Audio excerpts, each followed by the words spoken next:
guys! Welcome back to my YouTube channel! At pagbabalik na naman tayo para na naman sa isang video. At kung hindi ka pa nakapag-subscribe, isubscribe mo na ako at i-click mo na rin yung bell button para updated ka lagi sa mga ina-upload ko na kagaya ng mga ganito. At mix lang po palagi yung aking ina-upload.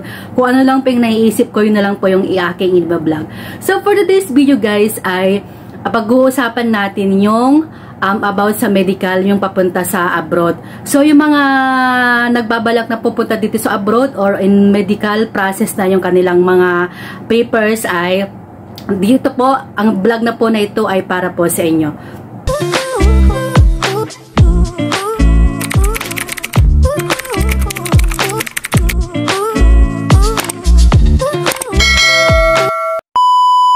Kahit saang bansa ka man, especially dito sa Middle East, dito sa Qatar. Usapang Qatar po tayo dahil nandito po tayo ngayon sa Qatar.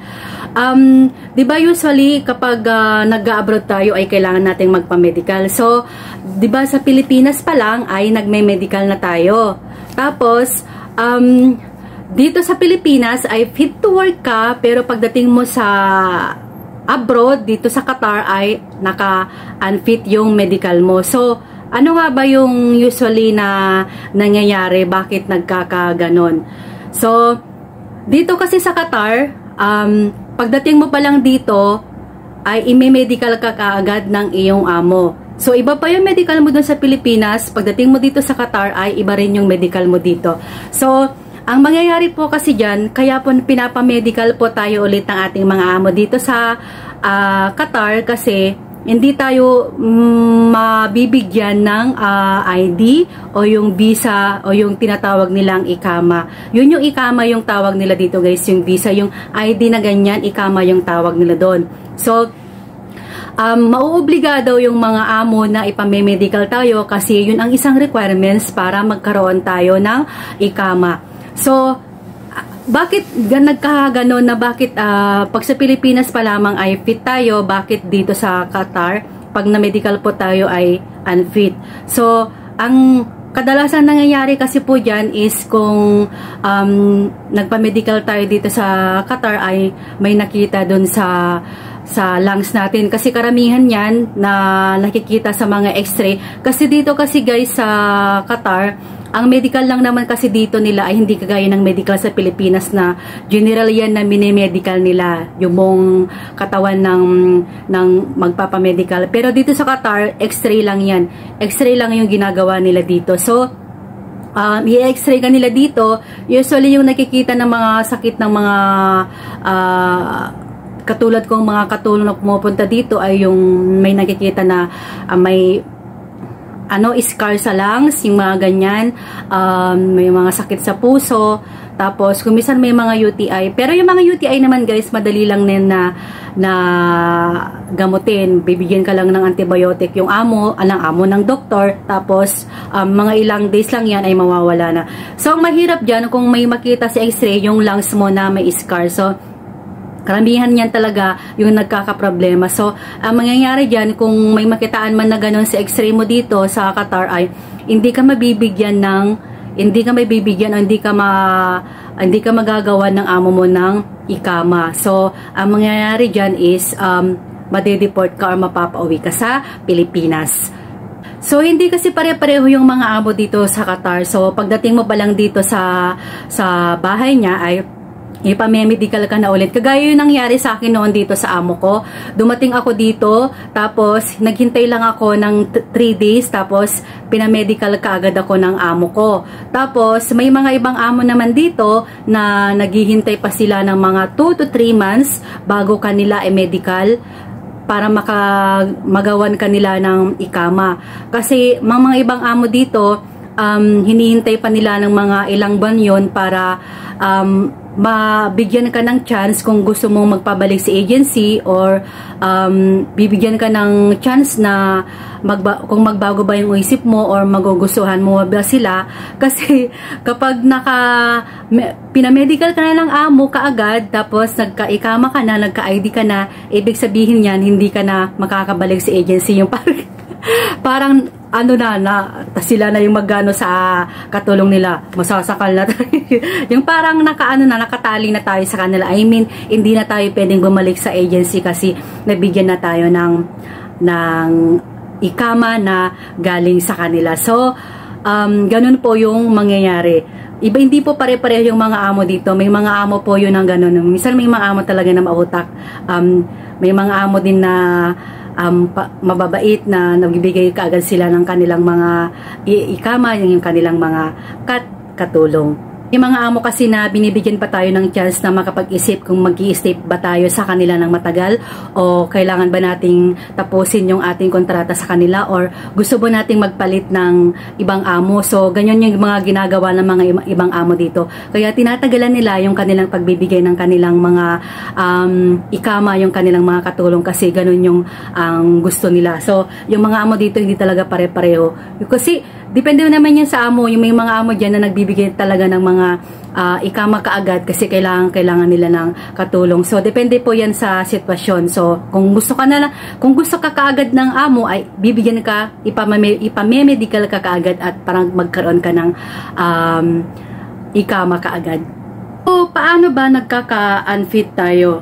Sa Pilipinas pa lang ay fit tayo, pero pagdating dito sa ibang bansa ay unfit tayo. So, 'di ba may mga sakit na sakit dito sa lungs, tapos kung may hypertension ka or kung may thyroid, yung may diferensya dito sa thyroid o minsan may mga UTI, pero kuminsan yung mga UTI mabilis lang yan na nagagamot.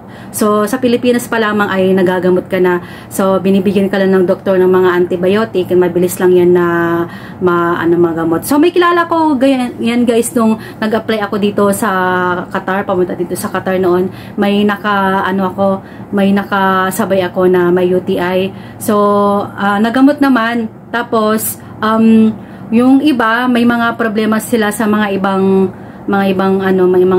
sakit. So, kapag UTI ka, mabilis nga lang yun na gamutin. So, kung gusto mo agad na makapunta dito sa ibang bansa, dito sa Qatar, bibigyan ka ng doktor ng waiver. So, ang pagkakalam ko yun, maalala ko yung nakasabay ko noon na papunta dito sa Qatar, may waiver siya eh. So, yung waiver na yun, pipirmahan yun ng doktor, tapos pipirmahan mo din. So, yun yung parang kasunduan na makakapunta ka dito sa Qatar. So, kahit kung anong mangyari sa'yo ay hindi po yun, hindi na po yun na, wala na pong kinalaman yung doktor na tumingin sa'yo kasi pumirma na siya dun sa kasunduan nyo din sa waiver. So, paano nga ba nagkaka-unfit yung mga nagme-medical na papunta dito sa Qatar?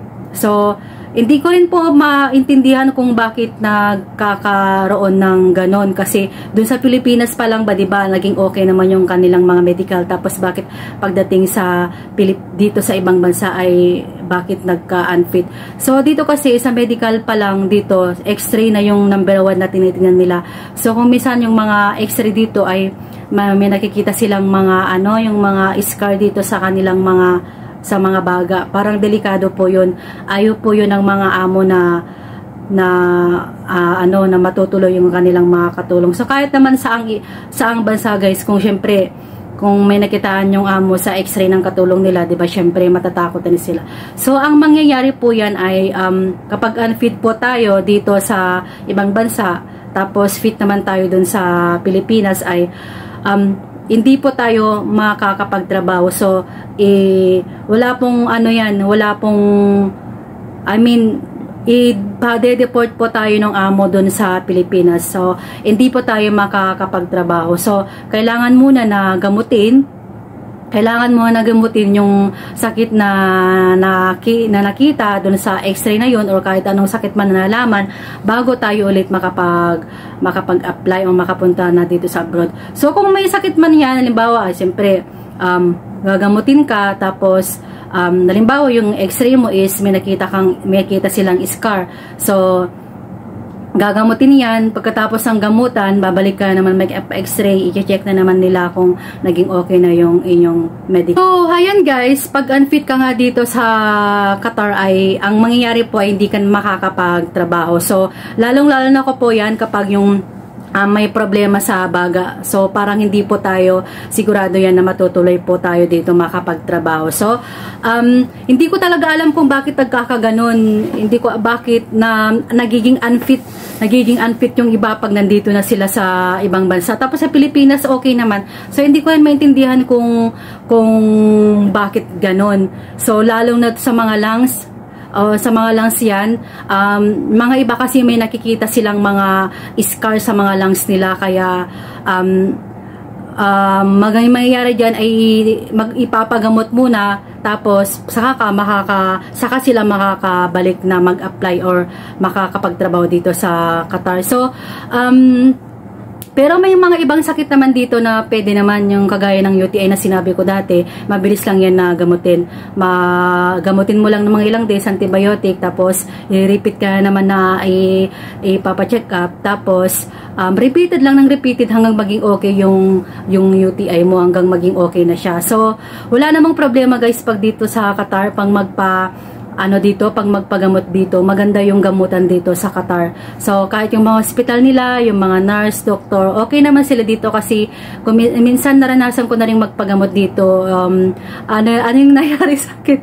Sakit lang ulo yung nangyari sa akin dito. Hindi ko rin maintindihan. Nagkasakit yung ulo ko noon, tapos sabay ng ubo, tapos alam mo ko sa amo ko, nagpa-check up. Tapos ang nangyari sa akin, inano ako ng doktor, yung inaswero nila ako, pinasukan nila ako ng ang laking aswero na ganito kalaki, inubos talaga sa akin. Ang laki ng aswero na yun, inubos. Tapos sabi ko, bakit kaya ako na inilagyan ng aswero, sakit ng ulo sa kaubo lang naman yung sakit ko. Tapos pina-stay pa nila ako doon sa hospital lang mga ilang oras. So, ang masabi ko guys, dito sa Qatar maganda talaga yung mga hospital nila. Tapos yung mga dito, yung mga nurse, doctor, kahit ibang lahi man, okay rin yung pakikitungo nila sa mga sa mga customer nila na nagpapa-check up. So, kahit yung mga nila, yung mga medical, yung mga gamot nila, okay rin naman po yun. So, may kakilala po ako dito na nagpa-check up dati, na na-hospital siya. Tapos, yung sakit niya is medyo mataas yung blood pressure. So, natulog siya dun sa hospital ng mga 2 days at 2 night. Basta natulog siya dun ng mga ilang araw. So, sa awa ng Diyos, naging okay naman siya kasi yung blood pressure niya ay sobrang mataas.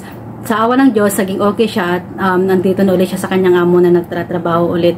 So, ganyan nga po guys, kung kayo dyan na may babalak dito na pupunta sa ibang bansa, lalo dito sa Qatar guys, mag-ingat po tayo. Ingatan po natin yung ating mga sarili, ang ating mga kalusugan, dahil kapag nagka-problema po tayo sa ating kalusugan ay mahihirapan po tayo na makakapagtrabaho dito sa Qatar. So kung may mga ganyan sitwasyon na ganyan na mga sakit tayo, ay ipapadeport po talaga tayo doon sa Pilipinas, sa ating bansang minamahal na Pilipinas. Hindi po tayo makakapagtrabaho, lalo yan sa ating mga lungs. Ingatan po natin, kasi kung may problema tayo sa lungs, kahit saan mang lugar man tayo, kahit saan bansa man tayo pupunta, ay hindi na tayo tatanggapin ng ating mga ina-applyan, dahil delikado po kapag magkakaproblema po tayo sa lungs. Sa mga ibang sakit pa, yung mga ganyan, wag lang po sa lungs. Pwede po natin gamutin yan. Mabilis lang po nating magamot, wag lang po sa ating mga baga. Napakadelikado po ang ating baga na magkaroon ng diferensya. Kaya po, mag-ingat po tayo sa pagkakaroon ng sakit sa ating mga baga. Po ng mga hospital nila dito talaga guys ay maganda. So, may dito, may medikalan dito, yung pinagkukuhanan talaga ng medical ng mga katulong, yung mga workers, karamihan talaga mga katulong or mga driver, minsan mga workers, outsider workers, karamihan ng ganyan. May medikalan dito na isang medikalan lang talaga na doon nila binabagsak na pinagkukuhanan ng mga medical. Yun, libre na lahat yun, yung amo yung magbabayad doon. So, doon po yung medical na po yun, mabilis lang po yung kanilang proseso. So, wala po kung ibang masabi, kundi maganda po yung pakikitungo ng mga nagtatrabaho doon sa medikalan na po yun. So, ganun po yun. Kapag natapos ka ng medical, magwi-wait ka na lang ng mga ilang araw, mga 24 hours lang sa akin noon yung nabigyan ako ng medical, tapos naman nagka-ano na ako. Sumunod yan, nagka-ikama na po ako, nagka-ID na po ako. So, ganito po yung dito sa Qatar guys, ganun po yung mangyayari dito kapag unfit ka na pumunta dito sa Qatar, na fit ka naman sa Pilipinas, ay hindi ka po talaga makakapagtrabaho. So nakakalungkot naman po yan na isipin, ay talagang ganun po talaga, lalo kapag sa lungs po yung pinag-uusapan. Kahit sino naman kung may problema sa lungs yung kasambahay mo, syempre mas mahirap po yan na tanggapin talaga. Ipapadeport po tayo ng ating mga amo sa Pilipinas. So, ayan guys, sasabi ko na po sa inyo yung ating pinag-usapan, yung unfit and fit to work, na bakit nakaganon po yung ating mga medical. So, maraming salamat ulit na naman guys sa inyong panonood sa aking vlog, at gagawa na naman po tayo ng mga ibang vlog. Mag-iisip na naman po ako ng mga anong vlog na i-share ko na naman po sa inyo tungkol po dito sa Qatar. Maraming salamat sa inyo guys, at God bless po sa inyong lahat guys, at huwag niyo pong kalimutan na i-subscribe po ako, at syempre i-click niyo na rin yung bell notification para lagi kayong updated sa mga ina-upload ko ng kagaya ng mga ganito. Bye bye guys!